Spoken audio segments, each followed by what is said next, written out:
we are not only prioritizing but centering our efforts in places where inequalities are having the deepest, most destructive impact on people's daily lives, on their health, and on their communities. And certainly one such area is maternal health care and reproductive health care.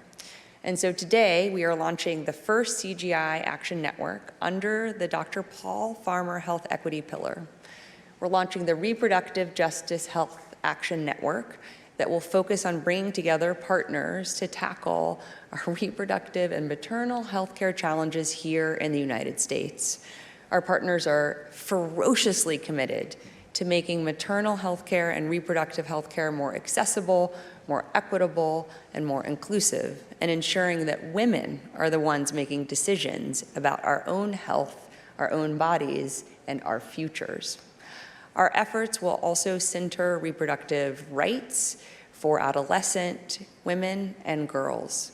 Curtailing girls' reproductive rights infringes on their also equal fundamental human right to go to school, to pursue their professional dreams, and ultimately to be the author of their own futures.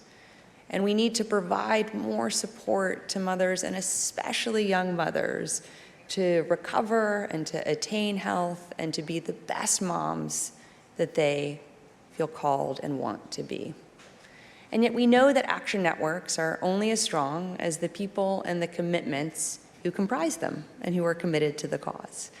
And so I am incredibly proud and excited to be in this hard, necessary work with an extraordinary group of champions. And I would like to invite a few of those to join Dee Dee and me on the stage now.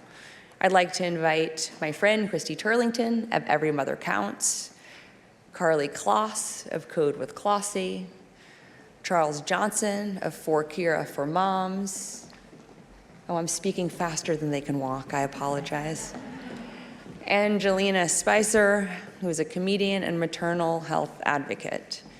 Because while maternal health and reproductive justice are certainly global issues, they are also deeply American ones. As I believe all of us here in this room know, the United States is an outlier when it comes to maternal health outcomes and access to reproductive care. In fact, the US has the highest maternal and infant mortality rates of any high-income country.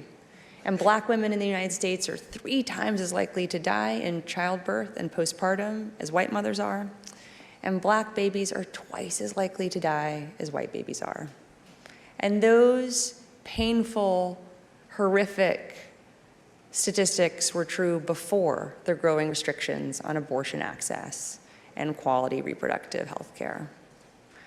And so we are facing enormous threats everywhere in the world, but particularly here in the United States. And I think too often we absolve ourselves of responsibility for taking care of our challenges, our families, our friends, and our communities at home when we focus on similar challenges and urgent pressing needs elsewhere. And we have to be able to do both.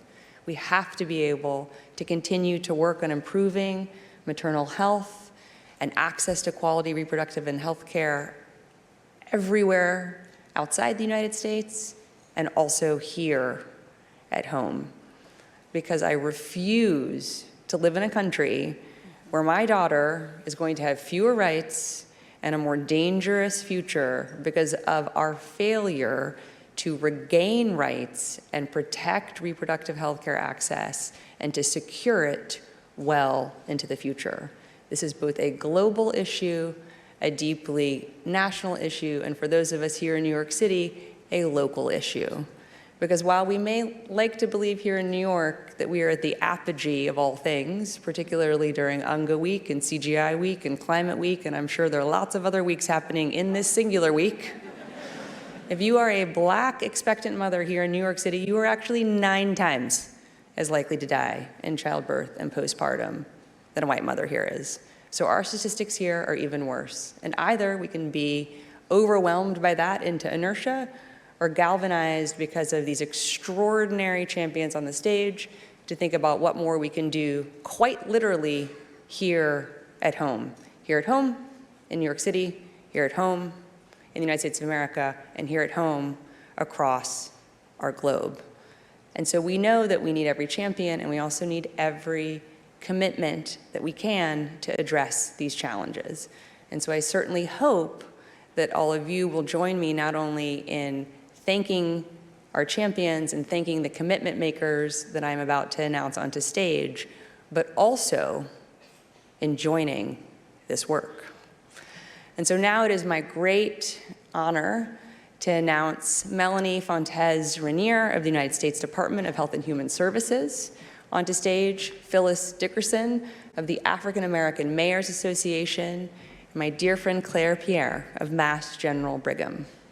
And here's just a little about what each of these extraordinary women are doing to help advance and protect maternal health here in the United States.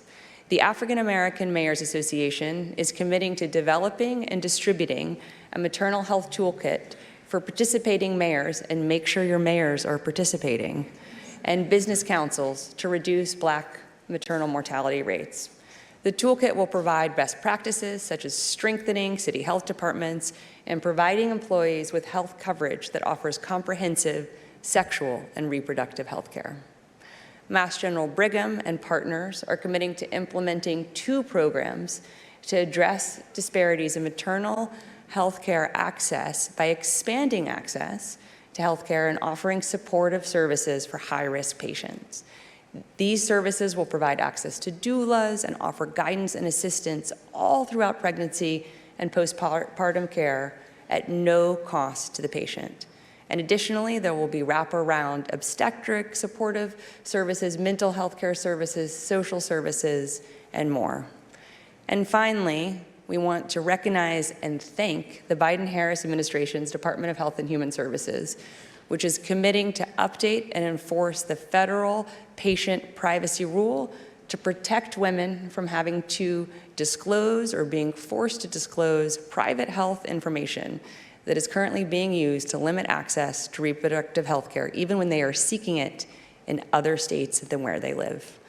And so we are so thankful to have people leading on the front lines of advocacy, on the front lines of providing care, on the front lines of our federal government, on the front lines of our cities, and thankfully, as we heard from Governor Newsom earlier, thankfully in many states, on the front lines of our states.